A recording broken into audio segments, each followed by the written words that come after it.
Morning all dear friends. आप सभी का आर के नर्सिंग यूट्यूब ऑनलाइन क्लासेस में हार्दिक स्वागत हो। जो कि अपन ने पहले की पेप्टिक अल्सर की बात करी थी। पेप्टिक अल्सर का मतलब यही था कि जो अल्सरेशन हो रहा था of any part of the GIT और इशोपेकस। जो अल्सरेशन हो रहे थे कहाँ पे हो रहे थे? Any part of the GIT. GIT के जो भी पार्ट है जैसे कि इशोपेकस है, पाइलोरस है, स्टोमक है, ड्यूडेनम है, चूजेनम है, इन सभी में जो अल्सर हो रहे थे उसको क्या बोल रहे थे अपन? पेप्टिक अल्सर बोल रहे थे। इसके बाद में मैंने बात करी थी, एक डेफिनेशन ये बताई कि जिसकी म्यूकोसा है, स्टोमक है, उसकी इंक्रीज पेप्सिन और एचसीएल के सिक्रेशन की वजह से क्या हो गया? पेप्टिक अल्सर हो गया। तो इनके बाद में मैंने टाइप्स ऑफ बताई थी। टाइप्स के बाद में एक्यूट एक्यूट बताया था, क्रोनिक बताया था, और इसको मैंने डिफ्रेंशिएट किए थे बेसिक्स ऑफ लोकेशन के अकॉर्डिंग। तीन कैटेगरीज में बांटा था, ड्यूडेनम के बांटा था, इशोपेगस के बांटा था, और उसके बाद में ये तीन कैटेगरीज का हो गया। ड्यूडेनम हो गया, गैस्ट्रिक हो गया, और गैस्ट्रिक हो गया, ड्यूडेनम हो गया, और ये अपने पास इशोपेगस वाला हो गया। According to three types of the location के अकॉर्डिंग बांट दिया था। अब इसके बाद में जो मैं बात करूंगा किसकी कि पेप्टिक अल्सर होने का रीजन क्या है, क्या क्या इसके रिस्क फैक्टर है ना, कि और इसके कौन कौन से साइलेंट सिम्टम है जो तो मैंने डिफरेंशिएट में बता दिए। फिर भी मैंने इसके अंदर इंक्लूड किया था कि एक अच्छे से समझ में आ जाए। तो जो ईटियोलॉजी है अपने पास में, जो ईटियोलॉजी के अंदर जो फर्स्ट कोजेस की बात करेंगे, जो पेप्टिक अल्सर हो रहा था उसके अंदर से, जो पेप्टिक अल्सर का जो अपने पास में पेप्टिक अल्सर था उसके अंदर से increase secretion of S C L. S C L कौन? Parietal cell. पेराइटल सेल कौन सी? स्टोमक की जो पेराइटल सेल है वो एस सी एल का प्रोडक्शन करती है। तो increase secretion of gastric juice, जिस कहने का मतलब ये है कि जो hyper secretion of the gastric acid होता है उसकी वजह से भी ये क्या हो सकता है अपने पास में? ये पेप्टिक अल्सर देखने के लिए मिल सकते हैं।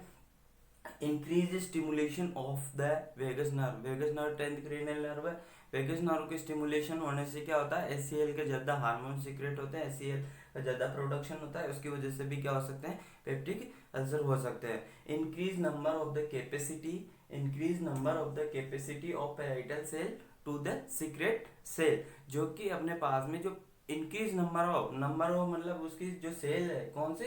Parietal cell. उसकी पेराइटल सेल ही मैंने बोला अभी बताया पिपोर पेराइटल, तो पेराइटल सेल ही एचसीएल का प्रोडक्शन कर रही है। तो इसकी कैपेसिटी जब ज्यादा हो जाएगी किसकी? पेराइटल सेल की सीक्रेट करने की, तो ऑटोमेटिकली क्या हो जाएंगे? पेप्टिक अल्सर हो जाएंगे। इसके बाद में मैं बात करूंगा यूज ऑफ रिस्क फैक्टर की। कौन कौन से ऐसे रिस्क फैक्टर है कि जिसकी वजह से अपने पास में पेप्टिक अल्सर देखने के लिए मिल सकते हैं। जैसे कि यूज ऑफ एल्कोहल, एल्कोहल ले रहा है, ठीक है। यूज ऑफ स्मोकिंग, स्मोकिंग क्या कर रही है? लेस कोजेस क्या कर रही है? पेनक्रेटिक जूस को सिक्रेशन कर रही है। बहुत सारे क्या कर रहे हैं? अल्सरोजेनिक ड्रग्स ले रहे हैं। अल्सरोजेनिक ड्रग्स के अंदर कौन कौन सी ड्रग्स है? Like aspirin. एस्प्रिन जो कि सैलिसिलिक एसिड है, और ये क्या भूखे पेट लेने से क्या हो सकते हैं? अल्सर हो रहा है। तो मतलब अल्सरोजेनिक ड्रग्स है जिसके अंदर एस्प्रिन है, और जो क्या कर सकते? NSAID drugs, non steroid anti inflammatory drugs, ठीक है। इसके बाद में स्टेरॉइड है, और it never give the empty of the stomach. जो क्या कैसे ले रही है?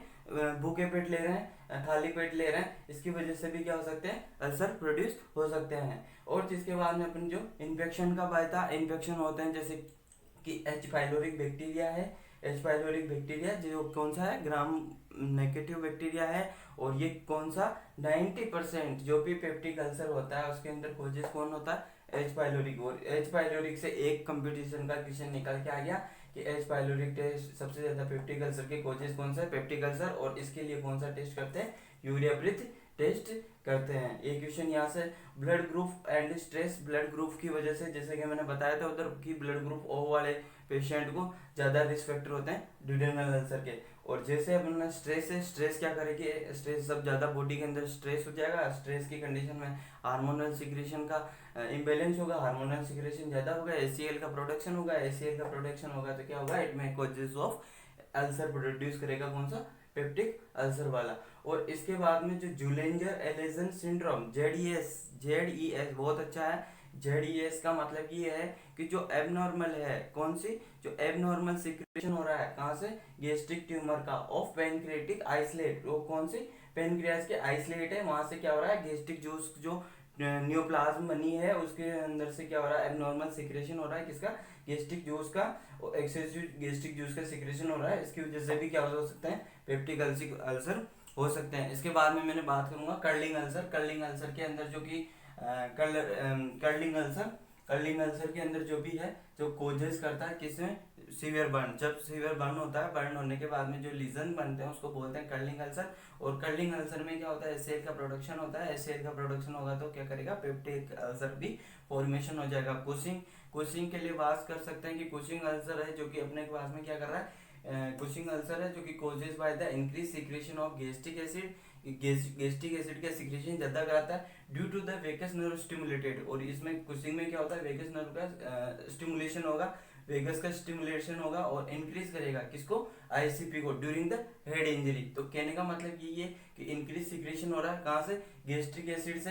क्यों हो रहा है, वेगस नर्व स्टिमुलेटेड हो रही है और इंक्रीज क्या इसकी वजह से क्या हो रहा है, आईसीपी इंक्रीज हो रहा है और हेड इंजरी हो रही है। इसके बाद में क्रॉन्स डिजीज, क्रॉन्स डिजीज का मतलब यही बोल सकते हैं कि यहाँ से एक छोटा सा क्लियर हो गया, Crohn's it means of the Crohn's disease. Crohn's disease का मतलब ये है कि ये क्या है, ग्रेनुलोमेटस डिजीज है। कौन सी है, क्रॉनिक ग्रेनुलोमेटस, ग्रेनुलोमेटस डिजीज है। मेटस इन्फ्लामेटरी डिजीज है जो कि कहाँ पे लोकेटेड होती है, ये डिजीज कहाँ पे होती है, इन है टर्मिनल इलियम। ये कहाँ पे होती है, एक टर्मिनल इलियम में होती है। और जो अपन बात करेंगे कि ये सारे तो इसके पेप्टिक अल्सर के बारे में थे। इसके बाद में जो डुडेनम के अल्सर थे, डुडेनम के अल्सर की मैंने बात करी, burning in the pain, pain हो रहा था उस पेशेंट को, मिड एपिगेस्ट्रिक रीजन में पेन हो रहा था 1 to 2 आवर्स के बाद में, और pain relieved by the after eating, खाना खाने के बाद में इसमें क्या हो रहा है, ड्यूडेनम मतलब डाइट डाइट लेने के बाद में क्या हो रहा था, ये इसके पेन दर्द खत्म हो रहे थे। और डी हम से याद रख सकते हैं कि जो ड्यूडेनल अल्सर है उसमें क्या हो सकता है, मेलेना होगा। मेलेना का मतलब ये है कि ब्लैक टेरी स्टूल होगा जिसके अंदर मतलब bleeding from the upper GIT, जो भी अपर ड्यूडेनम वाले पार्ट में है, अपर जीआईटी में ब्लीडिंग होगी, उसमें मेलेना होगा। और इसकी वजह से पेन एंड पेन की सीवियरिटी जो कि नाइट में ज़्यादा रहेगी। और इसके बाद में जो बात करेंगे अपन कौन से में, गेस्ट्रिक अल्सर के बारे में। जो गेस्ट्रिक अल्सर है उसमें हिमेटेमेसिस थी, इन्हें ब्लीडिंग, इन्हें वोमिटिंग, ब्लड किसमें प्रेजेंट है, हिमेटेमेसिस। इमेसिस का मतलब क्या, वोमिटिंग, और हीमा, हीमा मतलब ब्लड। तो हिमेटेमेसिस का मतलब कौन सा हो गया, जो स्टोमक वाले गेस्ट्रिक कंटेंट है उसके अंदर क्या प्रेजेंट है, ब्लड प्रेजेंट है। और ब्लड के स्टोमक के अंदर जो गेस्ट्रिक कंटेंट है उसके अंदर क्या हो रहा है, ब्लड प्रेजेंट है। और इसकी वजह से लेफ्ट एपिगेस्ट्रिक रीजन में पेन हो रहा है। कौन सा पेन था इसमें, लेफ्ट एपिगेस्ट्रिक, मैंने बताया था एचएल, राइट हाइपोकोंड्रिक, लेफ्ट हाइपोकोंड्रिक, जो डिफरेंस वाली वीडियो थी, राइट लंबर, लेफ्ट लंबर, और राइट इलियक, लेफ्ट इलियक, और हाइपोगेस्ट्रिक, ये सारे बताए थे मैंने। जैसे एट रीजन में करके यहाँ से बताए थे मैंने तुम्हारे को सबको एचएल के नाम से, उस वाली डिफरेंस बिटवीन द ड्यूडेनल है, गेस्ट्रिक अल्सर वाले में है, और डिस्पेप्सिया है, नोज़ वोमिटिंग है। और ये सारे साइन एंड सिम्टम देखने के लिए मिलते हैं अपने को किसमें, पेप्टिक अल्सर के अंदर। नेक्स्ट पॉइंट है अपना कॉम्प्लिकेशन। कॉम्प्लिकेशन के अंदर क्या होता है कि जो अपने पास में पेप्टिक अल्सर है, पेप्टिक अल्सर की वजह से कौन कौन से कॉम्प्लिकेशन आते हैं, जिसमें आता है हेमोरेज। हेमोरेज मतलब क्या हो गया कि जो लीजन है, अल्सर हुआ है, उसकी वजह से जो ब्लीडिंग हुई है उसकी वजह से भी हेमोरेज होगा। कौन से, पेप्टिक अल्सर की कॉम्प्लिकेशन है। पाइलोरिक ऑब्स्ट्रक्शन, जो कि वहाँ से म्यूकोजा वगैरह का ब्रेक डाउन हुआ है, और वहाँ से क्या हुआ कि जो फाइब्रस टिश्यू के जो स्कार्स बने हुए हैं उसकी वजह से भी क्या हो सकता है, पाइलोरिक ऑब्स्ट्रक्शन हो सकता है। परफोरेशन मतलब क्या हो सकता है कि फ्लूइड, जो भी गेस्ट्रिक कंटेनर हो गया उसका क्या हो सकता है, परफोरेट हो सकता है। और इसके जो नेक्स्ट बात करेंगे अपन स्पेशल इन्वेस्टिगेशन या डायग्नोस्टिक एवेल्युएशन। डायग्नोस्टिक एवेल्युएशन में फर्स्ट में करेंगे अपन बेरियम सेलोइंग एनीमिया, सोइलोइंग टेस्ट करेंगे, एक्सरे टेस्ट करेंगे। इसके द्वारा क्या करेंगे, बेरियम का मिल करवाएंगे। बेरियम के मिल से जो भी नैरोइंग पार्ट है या कोई अल्सर हो रहे हैं, ड्यूडेनम में हो रहे हैं, गेस्ट्रिक में हो रहा है, इनसे अपने को क्या क्या करेंगे, रीजन का पता लग जाएगा। और ब्लड टेस्ट करेंगे। ब्लड टेस्ट में क्या करेंगे, इन्फेक्शन है, एच पाइलोरी बैक्टीरिया, अगर इन्फेक्शन बॉडी में होता है तो कौन सी सेल बढ़ती है, डब्ल्यूबीसी, वाइट ब्लड सेल्स बढ़ती है। और रिड्यूस जो हेमोरेज हो रहा है, ब्लीडिंग हो रही है, उसकी वजह से जो ब्लीडिंग हो रही है उसकी वजह से क्या हो सकता है, रिड्यूस हो सकता है एचबी लेवल, मतलब हीमोग्लोबिन लेवल का कम हो सकता है। सीरम गेस्ट्रिन लेवल, मैंने बोल रहा था एचसीएल का लेवल ज़्यादा होगा, सीरम गेस्ट्रिन लेवल का, गेस्ट्रिक जूस का लेवल ज़्यादा होगा तो उसमें क्या होगा, सीरम गेस्ट्रिन लेवल भी क्या होगा, ज़्यादा होगा। तो राइज कौन सा लेवल मिलेगा, सीरम गेस्ट्रिन का लेवल भी ज़्यादा मिलेगा। Stool occult test, stool occult stool occult test. इसके अंदर जो कि मैंने बात करी थी पर जीआईटी की ब्लीडिंग हो रही तो अपन ने क्या देख रहे थे मेलेना, तो उसके अंदर जो भी स्टूल कंटेनर उसके अंदर ब्लड है प्रेजेंट है, ब्लैक टेरी कलर का स्टूल प्रेजेंट है, तो वो कौन सी है, इसकी वजह से स्टूल ओकल्ट टेस्ट भी करेंगे। और एच पाइलोरी टेस्ट है, एच पाइलोरी बैक्टीरिया है, इसकी वजह से कौन सा करेंगे अपन, यूरिया ब्रीथ टेस्ट करेंगे। इसके बाद में एंडोस्कोपी ईजीडी, इसके अंदर क्या करेंगे, डायरेक्ट विजुअलाइजेशन करेंगे, किसको, डायरेक्ट विजुअलाइजेशन करेंगे गैस्ट्रिक एसिड को, gastric acid and duodenal mucosa, duodenal mucosa और गैस्ट्रिक एसिड वाले पार्ट को अपन क्या करेंगे, विजुअलाइज करेंगे। इसके बाद में इसका मैनेजमेंट आएगा फार्माकोलॉजिकल और नॉन फार्माकोलॉजिकल मैनेजमेंट।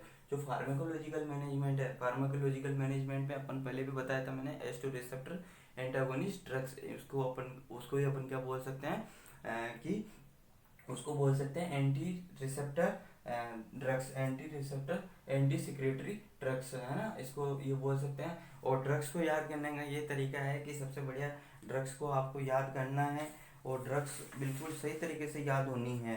तो आप ड्रग्स को सही तरीके से देखो, निजेटाडीन, सिमेटाडीन, फेमेटोडीन, रेंटाडीन। अब जैसे पहले पढ़ते थे अपन रेंटाडीन रेंटाडीन तो याद नहीं होता था, तो अपन पढ़ेंगे निजेटाडीन, फेमेटोडीन, सिमेटाडीन और रेंटाडीन। ये सारी क्या करती है, एस2 रिसेप्टर है, एस2 रिसेप्टर एंटागोनिस्ट है, एंटी सिक्रेटरी मेडिसिन भी बोलते हैं इनको। और ये सारी मेडिसिन क्या करती है, जो मोस्ट ऑफ द प्रायोरिटी के लिए यूज होती है, ये क्या करती है, सप्रेस कर रही है किसको, गैस्ट्रिक जूस को। इसके बाद में देन बात करेंगे proton pump inhibitor, P for proton, P for pantoprazole, याद है क्या, पेंटाप्रेजोल, रेमिप्रेजोल, रेस्मेप्रेजोल, इसमेप्रेजोल, ये सारे पीछे जिसके पीछे जोल लग रहा है वो सारी ड्रग्स कौन सी है, पेंटाप्रेजोल। ये भी क्या कर रहा है, एसिड के सिक्रेशन को क्या कर रहा है, सप्रेस कर रहा है। फिर इसके बाद में अपन बात करेंगे एंटासिड, एंटासिड के अंदर कौन सा, मैग्नीशियम हाइड्रोक्साइड, जिसको अपन क्या बोल रहे थे, milk of magnesia, aluminium hydroxide, sodium bicarbonate, और ये सारी चीजें कौन सी है, एंटासिड है। इसके बाद में इसमें एंटीबायोटिक यूज होता है। एंटीबायोटिक्स को जो क्यों करते हैं, जो एच पाइलोरी बैक्टीरिया का इन्फेक्शन हो रहा है उसको कम करने के लिए भी अपन कौन सा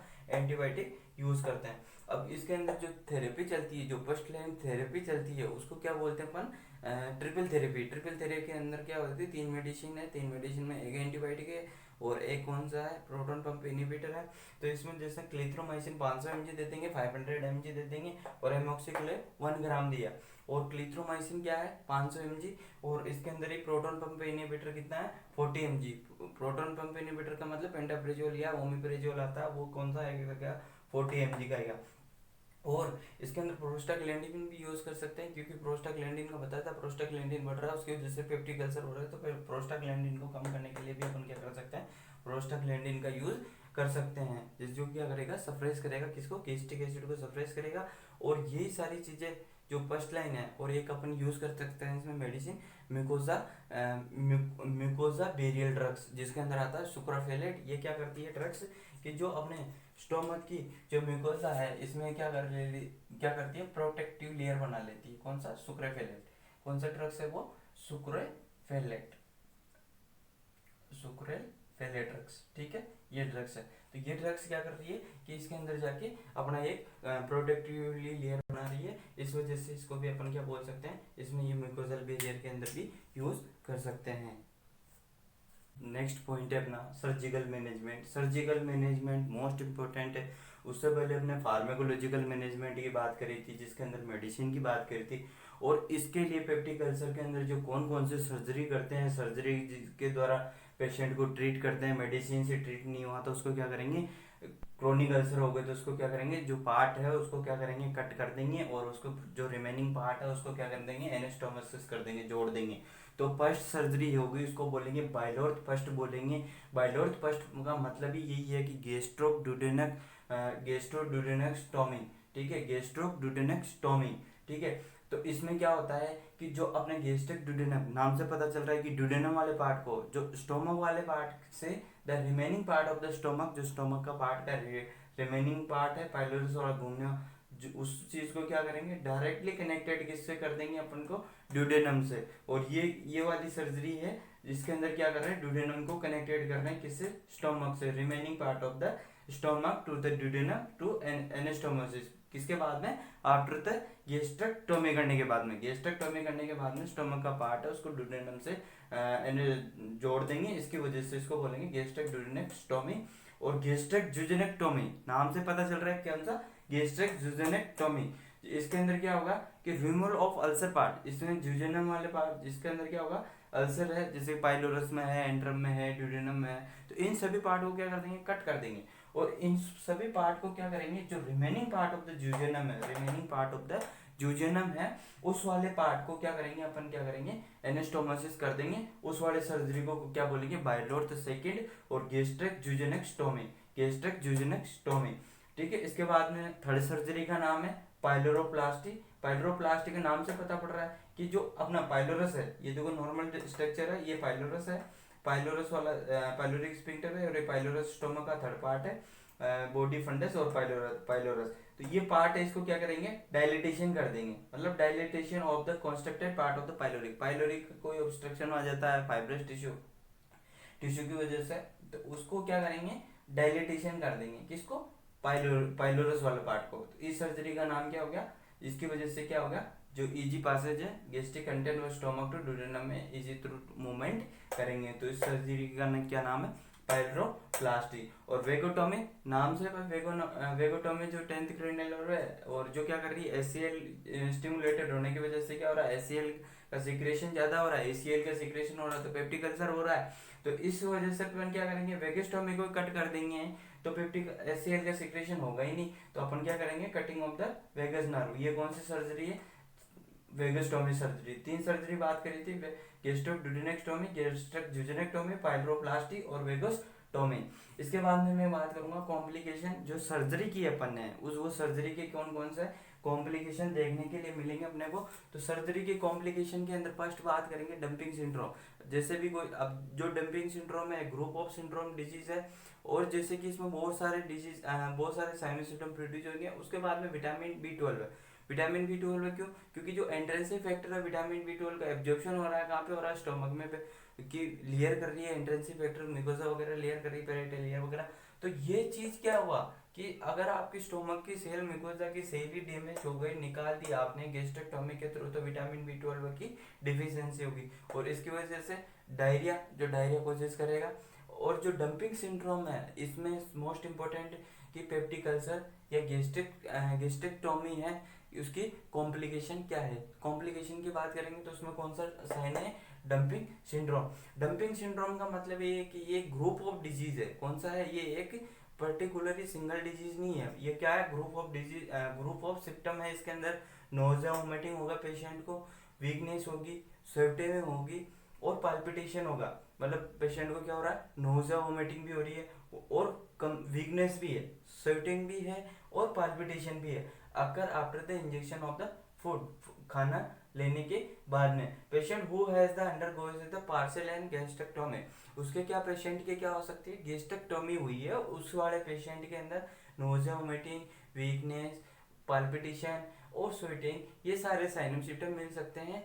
तो इस वाले पेशेंट को अपन क्या बोल सकते हैं, डंपिंग सिंड्रोम। और यही गाइस एक सबसे बड़ा इंपॉर्टेंट क्वेश्चन है कि पेप्टिक अल्सर सर्जरी का कौन सा कॉम्प्लिकेशन है, ये वाला कॉम्प्लिकेशन है। एक क्वेश्चन यहाँ से निकलता है, विटामिन बी 12 का एब्जॉर्प्शन कहाँ पे होता है, तो वहाँ पे कौन सी लेयर है, एंट्रेंसिव फैक्टर होता है, और इसकी वजह से होता है, और इसी वजह से हीमोग्लोबिन का लेवल भी कम हो रहा है, क्योंकि वहां से क्या है, एंट्रेंसिव फैक्टर रिलीज होता है, और इसकी वजह से क्या हुआ है। अब जो एनसीपी की बात करेंगे कि बहुत सारे बच्चों को प्रॉब्लम रहती है पेप्टिक अल्सर में, क्या क्या असिस्ट करेंगे स्पेशल, तो रेगुलर असिस्टमेंट करेंगे। उसके अंदर जो पेन की फ्रीक्वेंसी, जैसे मैंने बोला था नाइट के अंदर सीवियरिटी पेन होता है, तो उस पेन को अपन क्या करेंगे, उसको देखेंगे, ड्यूरेशन देखेंगे, उसका पेन की फ्रीक्वेंसी क्या है, और उसके बाद में वोमिटिंग ब्लीडिंग है, हेमेटोमेसिस है, उस सारी चीज को ऑब्जर्व करेंगे। मेलेना हो गया, एब्डोमिनल टेंडरनेस को करेंगे, reducing the severity of the pain, जैसे जैसे सीवियरिटी को उसको चेक करेंगे। प्रिवेंशन ऑफ द कॉम्प्लिकेशन, जो भी कॉम्प्लिकेशन है, बीपी कम होगा, वोमिटिंग हो रही है, स्टूल हो रहा है,